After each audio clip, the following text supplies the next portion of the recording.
Hi friends, रानभाजी सिरीजमध्ये आपण आज सुपरफूड टाकळा पावसाळ्यातील स्पेशल भाजी पाहणार आहोत, जी फक्त पावसाळ्यामध्ये मिळते. ती पेरली जात नाही, आपोआप उगवते. रानभाजी आहे, खूप पौष्टिक असते. त्याला कॅसिया तोरा असे पण म्हणतात इंग्रजीमध्ये. दिसायला ती मेथीच्या भाजीसारखी दिसते, पण त्याची चव खूप छान आणि खूप फायदेशीर, खूप गुणकारी आहे. भरपूर प्रमाणात फायबर आणि त्यामध्ये प्रोटीन्स असतात. अशा प्रकारे बघा, आपण त्याची पानं फक्त घ्यायची, त्याची देठ पण घ्यायची नाही. आणि भाजी घेताना शक्यतो कोवळी घ्यायची, म्हणजे ती शिजायला पटकन शिजते आणि चव पण छान लागते. तुम्ही जर जास्त जून घेतली तर ती भाजी शिजत नाही लवकर.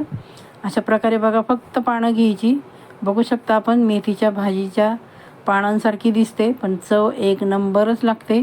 अशा प्रकारे आपण सर्व भाजी व्यवस्थित निवडून घेतली आहे आणि नंतर आपण ती स्वच्छ 2-3 पाण्याने धुणार आहोत, कारण त्या भाजीला भरपूर प्रमाणात माती असते, कारण ती रानात उगवलेली असते.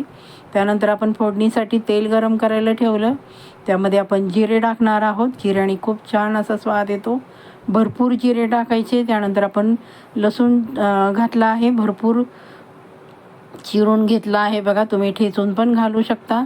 आणि मी हिरवी मिरची ती पण चिरून घातली आहे.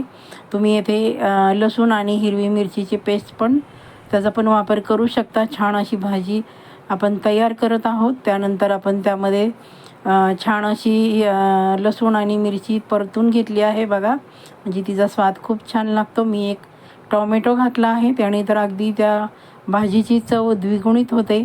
तुम्हाला आवडत नसेल तर तुम्ही स्किप केलं तरी चालेल, पण एकदा अशा प्रकारे मैत्रिणींनो खरंच बनवून बघा आणि व्हिडिओ स्किप न करता पूर्ण पहा, म्हणजे तुम्हाला कळेल. खूप छान आणि टेस्टी होते आणि करायला एकदम सोपी. ह्या भाज्या फक्त पावसाळ्यातच मिळतात. तुम्हाला अवश्य मिळाली तर बनवा आणि खा. त्यामध्ये भरपूर प्रमाणामध्ये फायबर असतं. त्यानंतर आपण मुगाची डाळ घेतली आहे, छोटी वाटी स्वच्छ धुवून घेतली आहे बघा, आणि ती आपण छान अशी तेलामध्ये परतणार आहोत. मुगाची डाळ शिजायला अजिबात वेळ लागत नाही. तुम्हाला अजून दुसरी कुठली डाळ वापरायची असेल, जशी की हरभऱ्याची डाळ भिजवून तुम्ही वापरू शकता. मुगाची डाळ किंवा तुरीची डाळ किंवा मसूरची डाळ पण येथे वापरू शकता. त्यानंतर आपण धुतलेली भाजी आहे ती आपण त्यामध्ये घालून घेणार आहोत आणि नंतर आपण छान अशी ती तेलामध्ये वाफवून घेणार आहोत बघा. सुरुवातीला आपण भाजी घालून छान अशी तेलामध्ये परतून घेणार आहोत, म्हणजे खूप छान अशी टेस्ट लागते त्याची.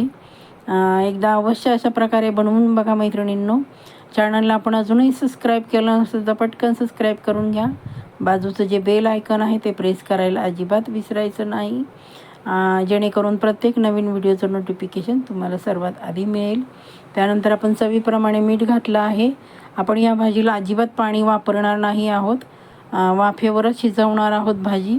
छान अशी आपण परतून घेतली. त्यानंतर आपण त्याच्यावर झाकण ठेवणार आहोत आणि झाकणावरती आपण पाणी ठेवणार आहोत, म्हणजे छान अशी ती आपण धुतली पण आहे आणि ओलसर असल्यामुळे आणि मीठ टाकल्यामुळे तिला आपोआप त्याचं पाणी सुटतं बघा. थोडंसं मी पाणी घालते आहे, कारण भाजी जरा थोडीशी शिजायला वेळ लागतो. आपली मेथीची भाजी असते तशी ती पटकन शिजत नाही, म्हणून मी थोडंसं पाणी वापरलं आहे. अगोदरच त्याला ऑलरेडी पाणी सुटलं होतं, कारण आमच्याकडे भाजी जास्त शिजलेली आवडते, अर्धवट कच्ची कोणीच खात नाही.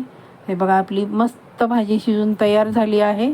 त्यानंतर आपण शेंगदाण्याचा कूट जाडसर त्यामध्ये 1 चमचा घातला आहे. तुम्हाला हवं असेल तर तुम्ही येथे ओल्या खोबऱ्याचा वापर केला तरी चालेल. तुमच्या आवडीप्रमाणे तुम्ही काहीही वापरू शकता, पण आमच्याकडे शक्यतो शेंगदाण्याच्या कूटाचाच प्रत्येक भाजीमध्ये वापर केला जातो, म्हणून मी शेंगदाण्याचा कूट घातला आहे आणि छान अशी आपण परतून घेत आहोत बघा. खूप सुंदर आणि टेस्टी लागते मैत्रिणींनो, आणि खूप गुणकारी आहे. ह्या भाज्या आपल्यासाठी निसर्गाने निर्माण केल्या आहेत, त्यामुळे त्या वेळेस त्या खाल्ल्या पाहिजेत, कारण त्यामध्ये भरपूर जीवनसत्व असतात आणि कॅल्शियम पण भरपूर प्रमाणात असतं ह्या भाजीमध्ये. त्यामुळे तुम्ही अवश्य अशा प्रकारे बनवून बघा. छान असं आपण शेंगदाण्याचं कूट घातलं आहे आणि छान शेंगदाण्याचं कूट त्यामध्ये आपण त्याचं अर्क उतरण्यासाठी छान अशी आपण शिजवून घेत आहोत बघा.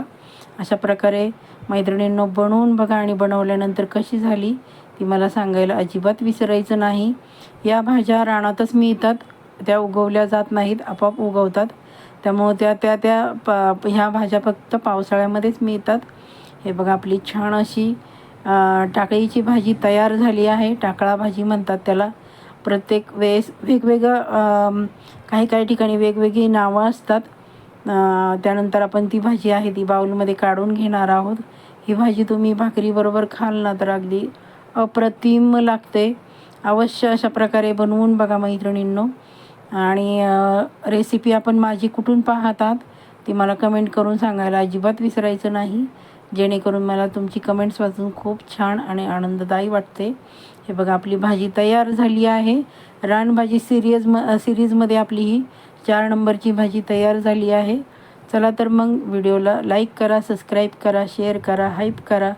माझा व्हिडिओ आपण शेवटपर्यंत पाहिला त्याबद्दल आपणा सर्वांचे मनःपूर्वक धन्यवाद. भेटूयात मग अशा छानशा पुढच्या रेसिपीमध्ये.